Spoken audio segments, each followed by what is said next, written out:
Starting now, and we're going live.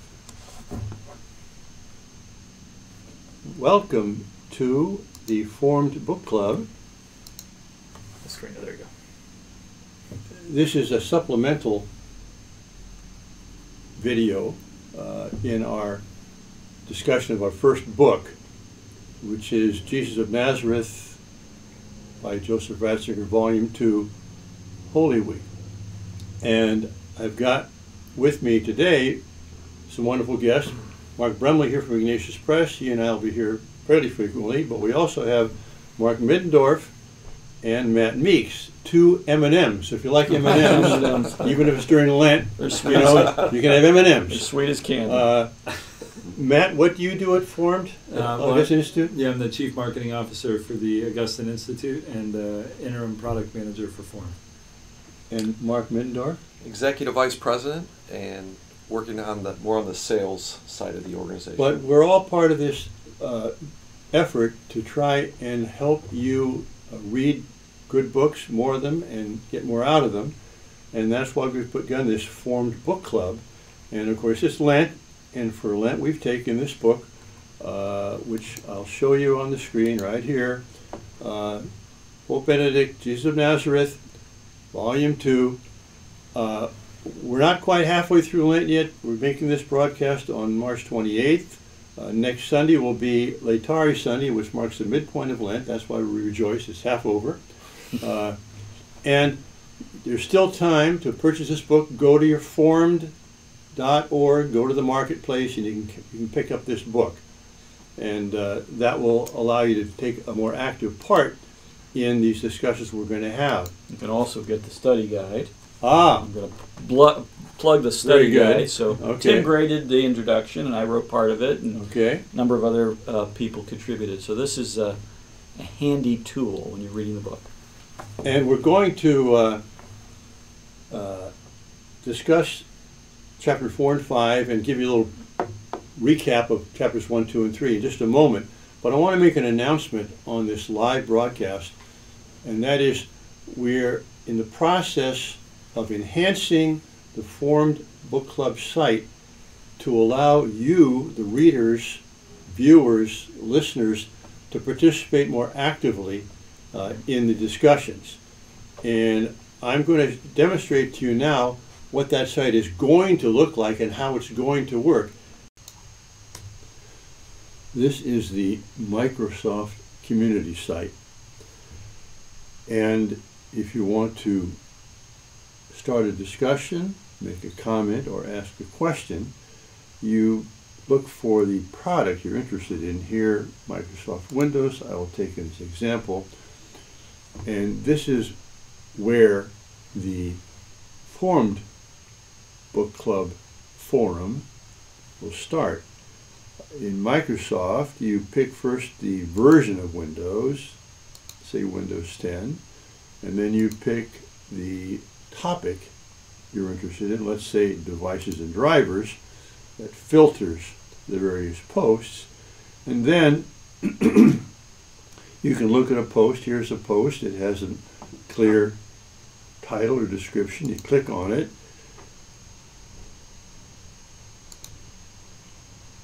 and it comes up. There's the post.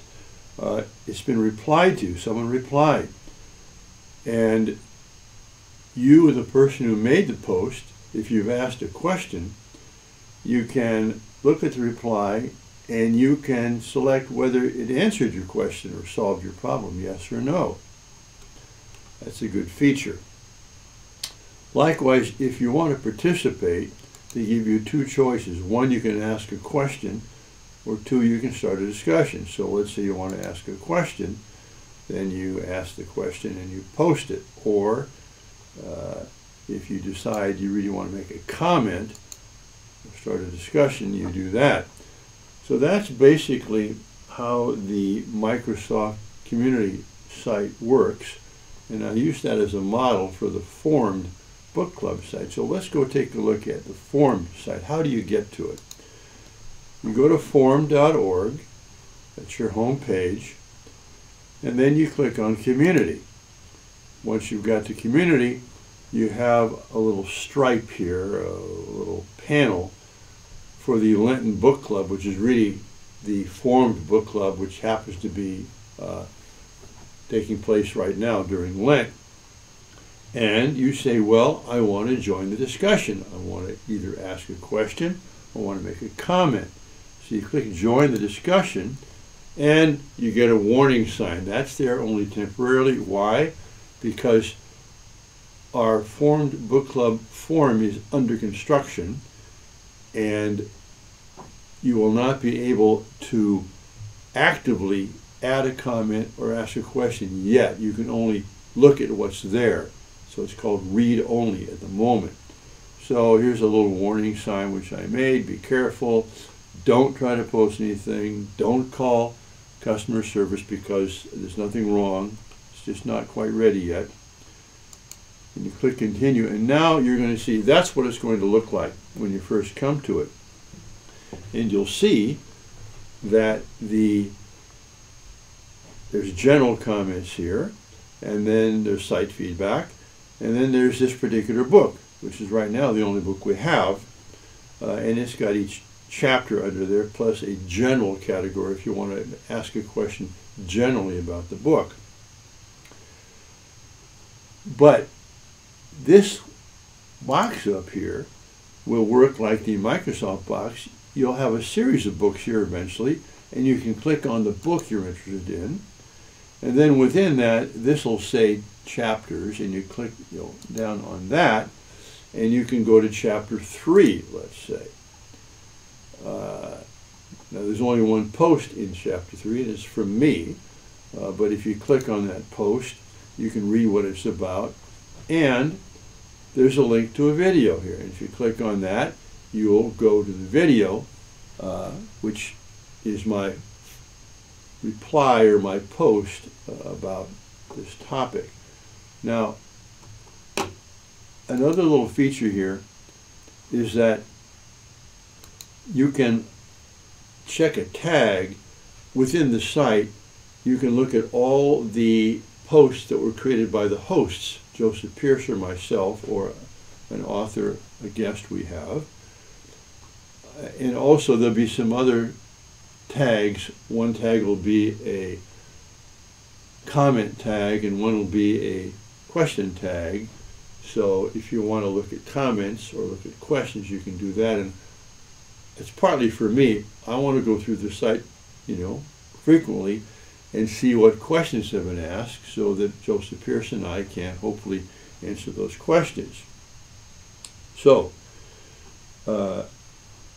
this is the way the site will work in general. Very good. And another feature that kind of builds on what Mark Brumley said here, we're hoping to have these continually and over the years build up more and more book discussions. But if someone comes 2 years later and wants to read this book, they can go to the forum and they'll find there all the introductory things we've done, all the comments that have been made, all the questions have been answered, and so on, so that it'll be there in perpetuity. And a final thing, I'm not sure we're talking about this, Matt. Oh my goodness, live, here it comes. There's 11,000 of you that are signed up for this first book club event. Okay, that's a big number. I want to get a map of the U.S. that will show where everybody is. Well, that's fine. That you can expand it, and people might find out, gosh, there's 6 people in my neighborhood doing the same thing. So it could become Let's have personal. A dinner together, Yeah, sure. Yeah. Neat. Okay. We're going to share your house, too. No, Yeah. just kidding. Just kidding. No, it's not going to be that detailed. Okay. The other issue is, Father, ability, yeah. from an evangelization perspective, down the road, if you want to share this book with somebody else after this club's done, and that person is just maybe learning about the Catholic faith, this book club could help walk them through the book without them having to, invest the same kind of time in that sense. Exactly. And what you can do is send a link, this little chain down in the right-hand corner here. If you click on that, it gives you a link to this particular post, and you can send that by email or send this by Facebook or send it by Twitter to someone that you want to have access to this post. And this is all based on a open source forum software called Discourse, and it's quite highly regarded, and it's intended to foster civil discourse, and it's really an ideal base or model for us for our formed book club form. But we're just in our first book. Right. We think what we have now is pretty good. We hope you're interested in it, but we're going to keep improving. And by the way, you can make comments and suggestions for improvement. That's right. You make donations too, so we can afford to make improvements. That's right. How about that? Yeah. Okay, so we've done point 1. You can still buy the book. If you haven't done it since I made the announcement, go do it now. 2, we're enhancing our discussion forum so that you can take part in a very active way. Now we're going to have a brief recap of what we've done so far. Good. And a little preview of what's coming next. So up to this point, we've taken 3 chapters, and we're in the middle of chapter 4 and 5. So the first chapter was Jesus' entrance into Jerusalem, and we covered that.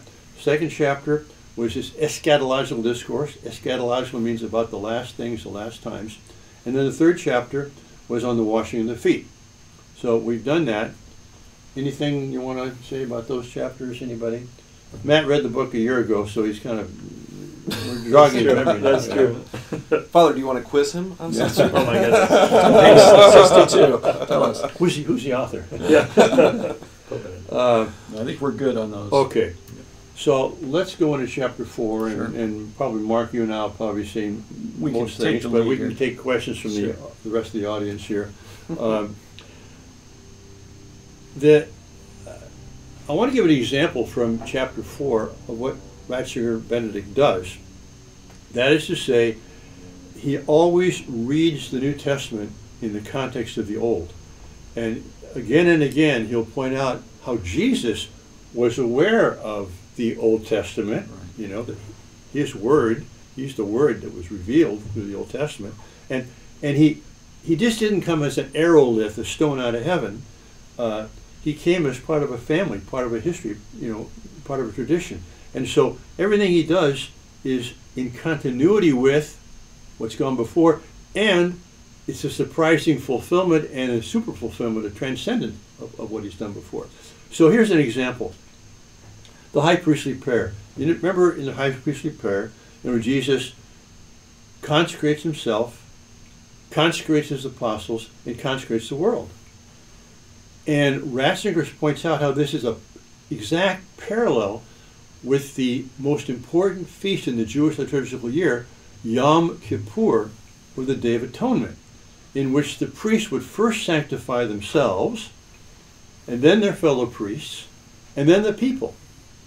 And so Jesus is consciously fulfilling this tradition that went before him of setting oneself right with God. That's what the atonement means. At-one-ment, atonement. So first there's that sanctification, the triple sanctification, which is a parallel and a fulfillment of Yom Kippur. But what does sanctification mean? To sanctify means to set aside, and that's why for the Jews, for example, the temple is a place from which profane activities, non-religious activities, are excluded, which is why Jesus got so upset when he found them changing coins there.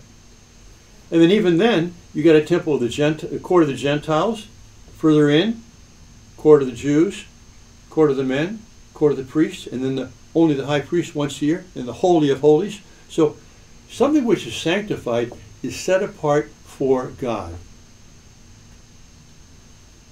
However, being set apart for God means being set apart for a mission.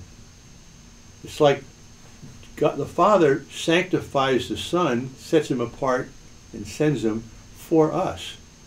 Jesus sanctifies himself for us. He sanctifies the apostles for us.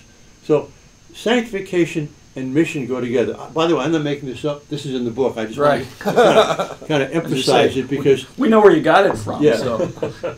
And so what Ratzinger points out here is that Jesus is taking an event, Yom Kippur of the Jews, and turning it into a word. He's the word, but he's speaking words, right? And he's pronouncing those words that we can now have a worship which is rooted in the Logos, rooted in the Word. And Ratzinger uses the expression latreia logike, which he loves. It's from Romans chapter 12, and I want to give you a little Greek lesson right now, okay? So, here's what that looks like. Let's learn a little Greek. This is Romans chapter 12, verse 1, and this is a very good interlinear Bible site. You'll see up on the top line in the blue we have a transliteration of the Greek, and then in the black large type you have the Greek itself, and then below that in the red you have a literal word-for-word translation, so you can help understand Greek a little better here. So let's take this first verse.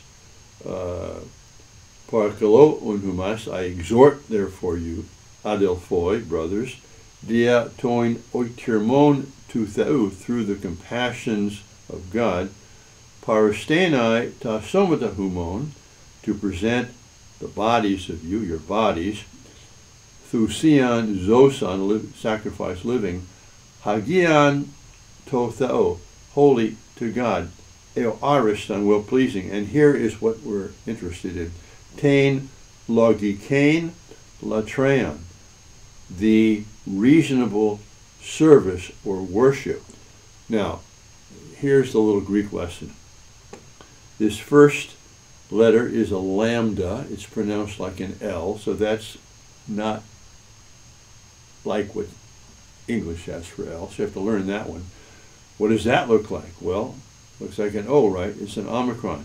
What does that look like? Well, it's a G, it's a gamma, not too different from a G.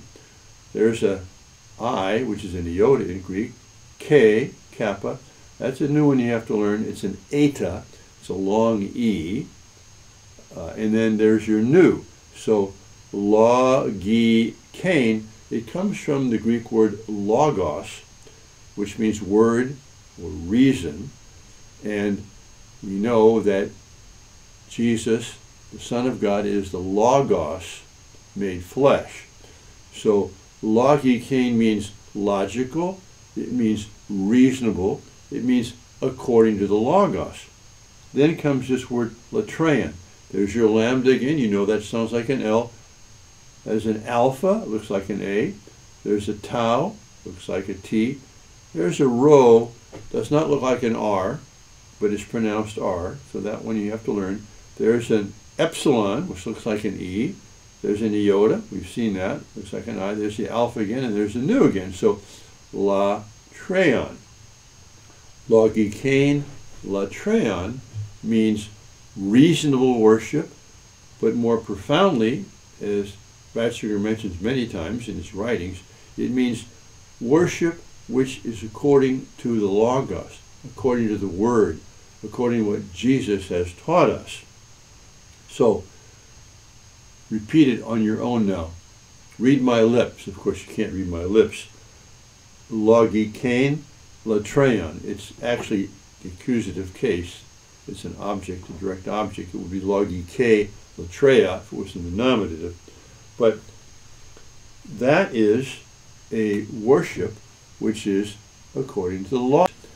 And to sum up, what Jesus does in the high priestly prayer, he takes Yom Kippur, the event, he repeats that with a triple sanctification and renders it verbal, logical, logos-like for us until the end of time. So, Mark, that's all I had to say about chapter 4. Did you have something about chapter 4? Yeah, a couple things I want to ask you about. So, you talk about this triple sanctification, and in the book, Ratzinger talks about how this applies to the high priest. That's why we, in the Old Testament, part of the reason why we call this the high priestly prayer. Yeah. But in the Old Testament, the high priest would be sanctified in a number of senses, including a sense of having to deal with his own sins before he deals with the sins of the people. So if we're going to take this Old Testament application to Jesus, does that mean that Jesus had to be cleansed of his own sins? The answer is no. Good. Next question. Yeah. But let's explain it. Yeah, Why it's no. Yeah. It's true that sanctification for us, we can't be set apart without being cleansed. But so cleansing is the necessary part of sanctification, like purgatory is the necessary part of heaven for us, because we're sinful. For sinful people, that's right. part of it. But where there's no sin, there's no cleansing necessary. But there's still a sanctification. Still a sanctification. Still being set apart. That's right. Does that, Matt, does that pass muster? Okay. I think that makes sense to me. He's our theological censor. That's right. We have Father, I have a question for you. So in Yom Kippur, the high priest would enter into the Holy of Holies, right? What do you on the Yom Kippur? He does it once a year, but I'm not sure that's the day. Once a year. Yes, he does. It's Yom Kippur. Okay. And That's right, because he sprinkles the blood on the... Right. Yeah. Okay. But in Jesus' day... Don't make me look bad now. In Jesus' day, what was in the Holy of Holies? Nothing. At Jesus' day, nothing. Yeah. Nothing. Right. Because it was missing the the glory cloud, the Shekinah. Shekinah. Right. And the ark was missing. That's right. So there was nothing in there. Right. So how does that relate to the fact that of what Christ brought? Because they're still waiting for the Messiah at that point, and they also don't have the ark or the glory cloud. And before I answer that, even when the Ark of the Covenant was there, that's not where the Shekinah was. Right. You had the Ark of the Covenant with the tablets in there, the two cherubim, Right. and the empty spot. Right. The empty spot was where Shekinah was. Right. So, Right. in the whole point of God's revelation to the Jews is to prepare for the Messiah, to create the hole, so to speak, in which the Messiah is going to fit. So yeah, it means that the way that the Jews marked something as holy was to, as far as they could, empty it out of everything which was normal. But you can't totally do that. I mean, you still make stones to use to make the temple with, right? Yeah. And the Holy of Holies is still, it's a thing. But it's the best they could do to show that we have to exclude everything because God is beyond every possible creature. That's right.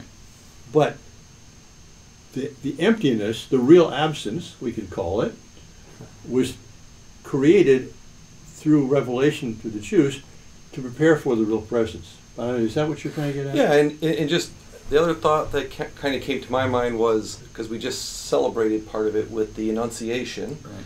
and where the glory cloud overshadowed, the same overshadowing that happened with the mercy seat and the ark, Right. overshadowed our Blessed Mother. Right. And so now Christ is present, and in that sense, as in the Holy of Holies. And one thing, I don't know if you mentioned this or you mentioned it, or somebody, I don't know if it was mentioned or just popped into my head, with respect to that Ark of the Covenant, the way you described it, so you have the Ark, the gold box, those are people who saw Raiders of the Lost Ark, that's what we're talking about, that's the Ark of the Covenant, and you had the angels on top, and you had that empty space, and that makes the Ark a kind of throne. So there's a kind Right. of enthronement, The mercy but the seat. way that enthronement was understood was that God was in that sort of empty space, Right. as you say. Right. We can't depict God, and it Right. becomes idolatrous if we try to do that. Yeah. And if since all the listeners, in theory, would be subscribers to Formed, under study, That's right. there's a series called Lectio Eucharist by Dr. Brant Petrie Right. that really goes into the old, and highlights that being fulfilled in the new. So That's if they have a chance, it's a They should great look at series that. on Great. Formed. Great. We're going through it at my parish now, by the way, All for Lent. So Matt, anything on chapter 4? Anything we've said? No, this is great. Okay. Wait, Yeah. Matt, could you repeat the Greek? Yeah. some of the viewers may have missed that. Repeat it. Yeah. Okay, so that's chapter 4. Let's go to chapter 5, the last chapter of what we're doing this week, the Last Supper. And the first thing he does is he asks a question about, well, when did the Last Supper take place? was it a Paschal meal or was it not a Paschal meal? Right. And why does he ask the question? Because the account in the Synoptic Gospel, synoptic meaning you can read them together, Matthew, Mark, and Luke, has it as a Passover meal, but John's Gospel has it as the day before the Passover meal. Right. And so there's a contradiction in the Scriptures. Right. So the Passover meal part of it, obviously if you're going to have a Passover meal at which there's a Passover lamb that you're going to consume, that Passover lamb has to be killed. Right. And there's a ritual practice of killing that Passover lamb that takes place before you consume it. Mm-hmm. So John's Gospel has Jesus dying at the time the Passover lambs are slaughtered. The implication being then they're going to go be eaten in the Passover meal. Yeah. So Jesus dies in John's account before the Passover meal. Right. And then in the Synoptics depict it as Jesus partaking in the Passover meal, which means that the sacrifice would have already occurred. Exactly. So how do we fit these together? That's one of the issues in the chapter. And he does a wonderful job of describing what the different theories are, right, and giving them a very sympathetic treatment, including that woman's name, Annie Jobert. Annie Jobert, yeah, who thought it took place on a Tuesday. Right. I think. So she's trying to figure out how to do a couple things. One, give enough time for the events that she thinks require more time in the gospel accounts, and she's trying to figure out, well, how could we have this a Passover meal that Jesus celebrated when everybody else is celebrating the Passover meal on Thursday night, and she postulates that the apostles were following an alternative calendar. Right. Right. So, and Ratzinger, is very sympathetic to that, but says it doesn't. Yeah. He can't at the end of the day, that. you can't. It doesn't work. I mean, what is clear is that the Last Supper took place on a Thursday evening. Right. The question is whether the following Friday was the Sabbath, or whether that Thursday was Passover, you mean? Passover, Friday, I mean, yeah. Right. It's somewhat complicated, but that's why we have a reading club and why we have you get the book so you can see it and go over it more carefully. But the key here is his interpretation. Ratzinger sides with St. John, saying that the Last Supper was not, technically speaking, a Paschal meal, but it was a new Paschal meal. It was his Passover meal, which anticipated the Jewish liturgical Paschal meal the following evening. But the Paschal meal of Jesus took place while the lamb was being slaughtered for the Paschal meal, and that's the symbolism there. Either way, you can save your soul. Right. But I think what Ratzinger does is give us a deeper appreciation for the complexity of the text. It's not as simple as you think it is, and the depth of what you can learn by even considering these different options. Right, and you spoke of a contradiction, and there is that on just reading it at a certain level. But what he does is he goes deeper, and he's trying to help you see that the synoptic writers have interpreted or have expressed or recalled this using language or terms or concepts from the Passover. Yes. And that's reflecting the core idea, which is that this is Jesus' Passover. Yes. Jesus has taken this last meal with his friends, and he has, by virtue of what he's doing, the whole meaning of his offering of his life, he's transformed that and given it a Paschal meaning. Yeah. And that's Ratzinger.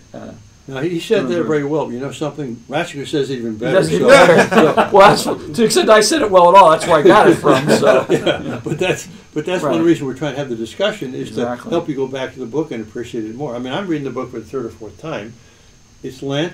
I mean, it's just nourishing. It's amazing what kind of writer and thinker he is. Okay, so that's one point. The final point I want to make on that is that he talks about, what did Jesus mean when he says, "Do this in memory of me"? Did he mean repeat the Paschal meal once a year?